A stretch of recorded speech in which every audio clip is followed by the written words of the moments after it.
السلام علیکم ورحمۃ اللہ وبرکاتہ۔ اعوذ باللہ من الشیطان الرجیم، بسم اللہ الرحمن الرحیم۔ حامیم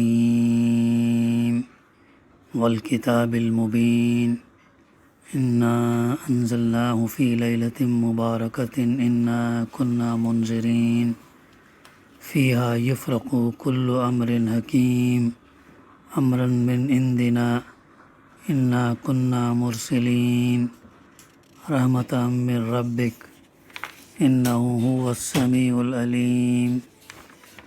صدق اللہ العلی العظیم۔ حامیم، قسم ہے اس کتاب مبین کی کہ ہم نے اسے ایک بڑی خیر اور برکت والی رات میں نازل کیا ہے، کیونکہ ہم لوگوں کو متنبع کرنے کا ارادہ رکھتے تھے۔ یہ وہ رات تھی جس میں ہر معاملے کا حکیمانہ فیصلہ ہمارے حکم سے صادر کیا جاتا ہے۔ ہم ایک رسول بھیجنے والے تھے تیرے رب کی رحمت کے طور پر، یقیناً وہی سب کچھ سننے اور جاننے والا ہے۔ معزز حاضرین، سورہ الدخان کی آیت نمبر 1 سے 5 تک کی تلاوت اور ترجمانی ابھی ہم نے سماعت فرمائے۔ ان آیات کی تفسیر میں جانے سے پہلے ہم انشاءاللہ اس کا نام، زمان نزول، موضوع اور مباحث کے اوپر مختصراً سی گفتگو کریں گے انشاءاللہ۔ دخان کے معنی ہوتے ہیں دھوئیں کے۔ آیت نمبر 10 میں اللہ تعالیٰ فرمایا یوم تأتی السماء بدخان مبین، کہ لفظ دخان کو اس سورہ کا عنوان بنایا گیا، یعنی یہ وہ سورہ ہے جس میں لفظ دخان وارد ہوا ہے۔ اس کا زمان نزول بھی کسی معتبر روایت سے معلوم نہیں ہوتا، مگر مضامین کے اندرونی شہادت بتاتی ہے کہ یہ بھی اسی دور میں نازل ہوئی ہے جس میں سورہ زخرف اور اس سے پہلے کی چند صورتیں نازل ہوئی تھیں، البتہ یہ ان سے کچھ متأخر ہے۔ تاریخی پس منظر یہ ہے کہ جب کفار مکہ کی مخالفانہ روش شدید سے شدید تر ہوتی چلی گئی تو نبی صلی اللہ علیہ وسلم نے دعا کی کہ خدایا یوسف علیہ السلام کے قحط جیسے ایک قحط سے میری مدد فرما۔ یوسف علیہ السلام کے زمانے میں جو قحط آیا تھا، ویسے آپ نے جو ایک دعا کی کہ ایسا قحط سے میری مدد فرما۔ حضور صلی اللہ علیہ وسلم کا خیال یہ تھا کہ جب ان لوگوں پر مصیبت پڑے گی تو انہیں اللہ یاد آئے گا اور ان کے دل نصیحت قبول کرنے کے لیے نرم پڑ جائیں گے۔ اس وجہ سے آپ نے یہ دعا کی تھی کہ یہ قحط آ جائے، تو اللہ تعالیٰ نے آپ کی دعا قبول فرمائی اور سارے علاقے میں ایسے زور کا قحط پڑا کہ لوگ بلبلا اٹھے۔ آخرکار بعض سرداران قریش، جن میں حضرت عبداللہ بن مسعود نے خاص طور پر ابو سفیان کا نام لیا ہے، حضور صلی اللہ علیہ وسلم کے پاس آئے اور آپ سے درخواست کی کہ اپنی قوم کو اس بلا سے نجات دلانے کے لیے اللہ سے دعا کریں۔ یہی موقع ہے جب اللہ سبحانہ وتعالیٰ نے اس سورت کا نزول فرمایا ہے۔ یہ اس کا پس منظر ہے، بیک گراؤنڈ ہے، اور اس میں موضوع جو ہے، اس میں اس کی تمہید چند اہم باتوں پر مشتمل ہے۔ پہلی بات یہ ہے کہ تم لوگ اس قرآن کو محمد صلی اللہ علیہ وسلم کی تصنیف، یعنی آپ صلی اللہ علیہ وسلم یہ لکھ کر بیان کر رہے سمجھ رہے ہیں، حالانکہ یہ کتاب تو اپنی ذات میں خود اس امر کی بین شہادت ہے، واضح شہادت گواہی دیتی ہے کہ یہ کسی انسان کی نہیں بلکہ خداوند عالم کی کتاب ہے۔ یہ اللہ سبحانہ وتعالیٰ کی جانب سے نازل کردہ کتاب ہے۔ دوسری بات یہ کہ تم اس کتاب کی قدر اور قیمت سمجھنے میں بھی غلطی کر رہے ہو۔ تمہارے نزدیک یہ ایک بلا ہے جو تم پر نازل ہو گئی ہے، حالانکہ در حقیقت وہ گھڑی انتہائی مبارک گھڑی تھی جب اللہ تعالیٰ نے سراسر اپنی رحمت کی بنا پر تمہارے ہاں اپنا رسول بھیجنے اور اپنی کتاب نازل کرنے کا فیصلہ فرمایا۔ تیسری چیز یہ کہ تم اپنی نادانی سے اس غلط فہمی میں پڑے ہوئے ہو کہ اس رسول اور اس کتاب سے لڑ کر تم جیت جاؤ گے، حالانکہ اس رسول کی بعثت اور اس کتاب کی تنزیل اس گھڑی خاص میں ہوئی ہے جب اللہ تعالیٰ قسمتوں کے فیصلے فرمایا کرتا، اور اللہ کے فیصلے بودے نہیں ہوتے کہ جس کا جی چاہے انہیں بدل ڈالے، نہ وہ کسی جہالت اور نادانی پر مبنی ہوتے ہیں کہ ان میں غلطی اور خامی کا کوئی احتمال ہو۔ وہ تو اس فرما روائے کائنات کے پختہ اور اٹل فیصلے ہوتے ہیں جو سمیع اور علیم اور حکیم ہے، ان سے لڑنا کوئی کھیل نہیں ہے۔ چوتھی بات یہ کہ اللہ کو تم خود بھی زمین اور آسمان اور کائنات کی ہر چیز کا مالک اور پروردگار مانتے ہو، اور یہ بھی جانتے ہو کہ زندگی اور موت اس کے اختیار میں ہے، مگر اس کے باوجود تمہیں دوسروں کو معبود بنانے پر اصرار ہے، اور اس کے لیے حجت تمہارے پاس اس کے سوا کچھ نہیں ہے کہ باپ دادا کے وقتوں سے یہی کام ہوتا چلا آ رہا ہے۔ حالانکہ اگر کوئی شخص شعور کے ساتھ یہ یقین رکھتا ہو کہ اللہ ہی مالک اور پروردگار اور زندگی اور موت کا مختار ہے، تو اسے کبھی یہ شبہ تک لاحق نہیں ہو سکتا کہ معبود ہونے کے مستحق اس کے سوا یا اس کے ساتھ دوسرے بھی ہو سکتے ہیں۔ پانچویں یہ کہ اللہ کی ربوبیت اور رحمت کا تقاضا صرف یہی نہیں کہ تمہارا پیٹ پالے، بلکہ یہ بھی ہے کہ تمہاری رہنمائی کا انتظام کرے۔ اسی رہنمائی کے لیے اس نے رسول بھیجا اور کتاب نازل فرمائی۔ اس تمہید کے بعد اس قحط کے معاملے کو لیا گیا جو اس وقت درپیش تھا۔ حضور صلی اللہ علیہ وسلم نے اس کے لیے دعا اس خیال سے کی تھی کہ مصیبت پڑے گی تو کفار کی اکڑی ہوئی گردنیں ڈھیلی پڑ جائیں گی، شاید کہ پھر حرف نصیحت ان پر کارگر ہو۔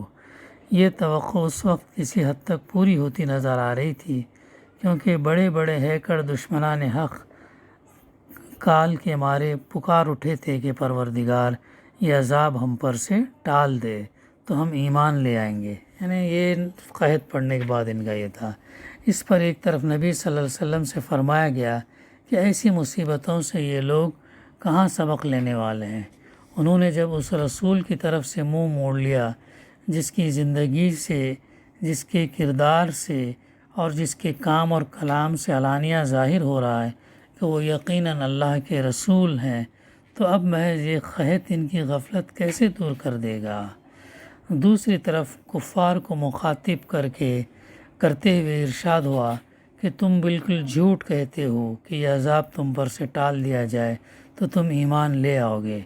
ہم اس عذاب کو ہٹائے دیتے ہیں، ابھی معلوم ہوا جاتا ہے کہ تم اپنے اس وعدے میں کتنے سچے ہو۔ تمہارے سر پر تو شامت کھیل رہی ہے، تم ایک بڑی ضرب مانگ رہے ہو، ہلکی چوٹوں سے تمہارا دماغ درست نہیں ہوگا۔ تو اس کے بعد جو ہے دوسرا موضوع آخرت کا لیا گیا ہے، جس سے کفار مکہ کو شدت کے ساتھ انکار تھا۔ وہ کہتے تھے کہ ہم نے کسی کو مرنے کے بعد دوبارہ اٹھ کر آتے نہیں دیکھا، تم اگر دوسری زندگی کے دعوے میں سچے ہو تو اٹھا لاؤ ہمارے باپ دادا کو۔ اس کے جواب میں عقید آخرت کی دو دلیلیں مختصر طور پر دی گئیں۔ ایک یہ کہ اس عقیدے کا انکار ہمیشہ اخلاق کے لیے تباہ کن ثابت ہوتا رہا ہے، توحید، رسالت، آخرت کا اگر انکار جو ہے اخلاق کے اوپر بڑا غلط اثر پڑتا۔ دوسری یہ کہ کائنات یعنی پوری یونیورس کسی کھلنڈرے کا کھلونا نہیں ہے، بلکہ ایک حکیمانہ نظام ہے، اور حکیم کا کوئی کام عبث نہیں ہوتا۔ پھر کفار کے اس مطالبے کو کہ اٹھا لاؤ ہمارے باپ دادا کو، یہ جواب دیا گیا کہ یہ کام روز روز ہر ایک کے مطالبے پر نہیں ہوگا، بلکہ اس کے لیے اللہ نے ایک وقت مقرر فرما دیا ہے جب وہ تمام نوع انسانی کو بیک وقت جمع کرے گا۔ الگ الگ کسی کے مطالبے پہ نہیں، بلکہ تمام انسانوں کو اللہ تعالیٰ جمع کرے گا اور اپنی عدالت میں ان کا حساب کتاب کرے گا۔ اس وقت کی اگر کسی کو فکر کرنی ہو تو کرے، کیونکہ وہاں کوئی نہ اپنے زور پر بچ سکے گا نہ کسی کے بچے گا، کیونکہ وہاں پر کسی کوئی سفارش کام نہیں آئے گی، کسی کا زور جو ہے نہیں چلے گا، اتنا بھیانک دن ہوگا وہ۔ تو اللہ کی اس عدالت کا ذکر کرتے ہوئے بتایا گیا کہ جو لوگ وہاں مجرم قرار پائیں گے ان کا انجام کیا ہوگا، اور جو وہاں سے کامیاب ہو کر نکلیں گے وہ کیا انعام پائیں گے۔ پھر یہ کہہ کر بات ختم کر دی گئی کہ تم لوگوں کو سمجھانے کے لیے یہ قرآن مجید صاف سیدھی زبان میں اور تمہاری اپنی زبان میں نازل کر دیا گیا۔ اب اگر تم سمجھانے سے نہیں سمجھتے اور انجام بد ہی دیکھنے پر مصر ہو تو انتظار کرو، ہمارا نبی بھی منتظر ہے، جو کچھ ہونا ہے وہ اپنے وقت پر سامنے آ جائے گا۔ تو یہ دراصل سورہ الدخان کا نام، زمان نزول اور موضوع مباحث کے اوپر چند نکات تھے۔ اس کے بعد جو ہے اس سورت کی تفسیر ہے۔ حامیم، یہ حروف مقطعات ہیں۔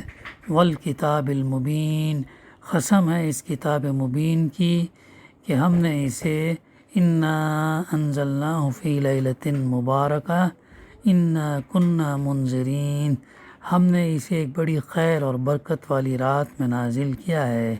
فیہا یفرق کل امر حکیم، کیونکہ ہم لوگوں کو متنبہ کرنے کا ارادہ رکھتے تھے۔ یہ وہ رات تھی جس میں ہر معاملے کا حکیمانہ فیصلہ ہمارے حکم سے صادر کیا جاتا ہے۔ امرا من عندنا انا کنا مرسلین۔ پہلی اس کی تفسیر یہ ہے، کتاب مبین کی قسم کھانے کا مطلب پہلے بھی ہمارے سامنے بارہا آ چکا ہے۔ یہاں بھی جس بات پر کھائی گئی ہے وہ یہ ہے کہ اس کتاب کے مصنف محمد صلی اللہ علیہ وسلم نہیں ہے، بلکہ ہم یعنی اللہ تعالیٰ ہے، اور اس کا ثبوت کہیں اور ڈھونڈنے کی ضرورت نہیں، خود یہ کتاب ہی اس کے ثبوت کے لیے کافی ہے۔ یہ جو چیلنج بار بار دیا جاتا تھا کہ اگر تم یہ سمجھتے ہو کہ اللہ کی جانب سے نہیں ہے، کسی کی تصنیف کردہ ہے، یا محمد صلی اللہ علیہ وسلم کہیں سے لکھ کر لاتے ہیں سنتے ہیں، تو چیلنج مکے میں بھی دیا گیا کہ تمام انسان اور جن مل کر اس جیسی کتاب لے کر آئیں، یا کتاب نہیں لا سکتے جو تم نہیں کر سکتے تو کم سے کم ایک سورت لے کر آئیں، اور سورت میں بھی 3 آیتوں پر مشتمل ایک سورت ہے، کم سے کم وہ تو لے کر آئیں۔ یہ چیلنج مکے میں بھی دیا گیا تو نہیں لے کر آئے، مدینہ میں دیا گیا تب بھی نہیں لے کر آئے، اور اس کے بعد سے اب تک یہ چیلنج برقرار ہے، کسی نے جو ہے ایسی کتاب جو ہے نہیں لے آیا۔ پھر اس کے بعد مزید بات فرمائی گئی کہ وہ بڑی خیر اور برکت والی رات تھی، یعنی شب قدر، جس میں اسے نازل کیا گیا۔ سورۃ القدر میں ہم نے اس کی تفسیر کا مطالعہ ہم نے کیا ہے، یعنی نادان لوگ جنہیں اپنی بھلائی برائی کا شعور نہیں، اس کتاب کی آمد کو اپنے لیے کیا سمجھتے؟ بلائے ناگہانی سمجھ رہے ہیں، اور اس سے پیچھا چھڑانے کی فکر میں لگے ہوئے ہیں، لیکن در حقیقت ان کے لیے اور تمام نوع انسانی کے لیے وہ ساعت، وہ گھڑی بڑی ہی سعید تھی جب ہم نے غفلت میں پڑے ہوئے لوگوں کو چونکانے کے لیے یہ کتاب نازل کرنے کا فیصلہ کیا۔ تو اللہ تعالیٰ نے شب قدر میں اس کتاب کو نازل کرنے کا فیصلہ کیا۔ بڑی بابرکت رات ہے وہ جس میں اس کا نزول ہوا۔ اس رات میں قرآن نازل کرنے کا مطلب بعض مفسرین نے یہ لیا کہ نزول قرآن کا سلسلہ اس رات شروع ہوا، اور بعض مفسرین اس کا مطلب یہ لیتے ہیں کہ اس میں پورا قرآن ام الکتاب سے منتقل کر کے حامل وحی فرشتوں کے حوالے کر دیا گیا، اور پھر وہ حالات اور واقعے کے مطابق حسب ضرورت نبی صلی اللہ علیہ وسلم پر 23 سال تک نازل کیا جاتا رہا۔ اس رات سے مراد وہی رات ہے جسے سورہ قدر میں لیلۃ القدر کہا گیا۔ وہاں فرمایا گیا انا انزلناہ فی لیلۃ القدر، اور یہاں فرمایا گیا انا انزلناہ فی لیلۃ مبارکہ۔ پھر یہ بات بھی قرآن مجید میں بتا دی گئی کہ وہ ماہ رمضان کی ایک رات تھی، شہر رمضان الذی انزل فیہ القرآن، رمضان وہ مہینہ ہے جس میں قرآن مجید کا نزول ہوا۔ قرآن مجید کی فضیلت بھی رمضان کے مہینے کی فضیلت بھی قرآن مجید سے ہے، قرآن مجید کے نزول سے ہے۔ حالانکہ قرآن مجید کا نزول کا سلسلہ تقریباً 15 سال پہلے رمضان کے روزے ہجرت کرنے کے بعد سن 2 ہجری میں فرض ہوئے، اور اس قرآن مجید کا نزول کا سلسلہ 15 سال پہلے، 2 سال مدینہ، 13 سال مکہ، اس سے پہلے جو ہے اس کا سلسلہ شروع ہو گیا تھا۔ تو اور بھی باتیں اس ضمن میں ہے، انشاءاللہ ہم اس کا مطالعے کا سلسلہ جاری رکھیں گے۔ دعا ہے کہ اللہ سبحانہ و تعالی ہمیں کہنے سننے سے زیادہ عمل کرنے کی توفیق عطا فرمائے۔ ربنا تقبل منا انک انت السمیع العلیم وتب علینا انک انت التواب الرحیم۔ صلی اللہ تعالی علی خیر خلقہ وعلی آلہ وصحبہ اجمعین۔ الحمد للہ رب العالمین۔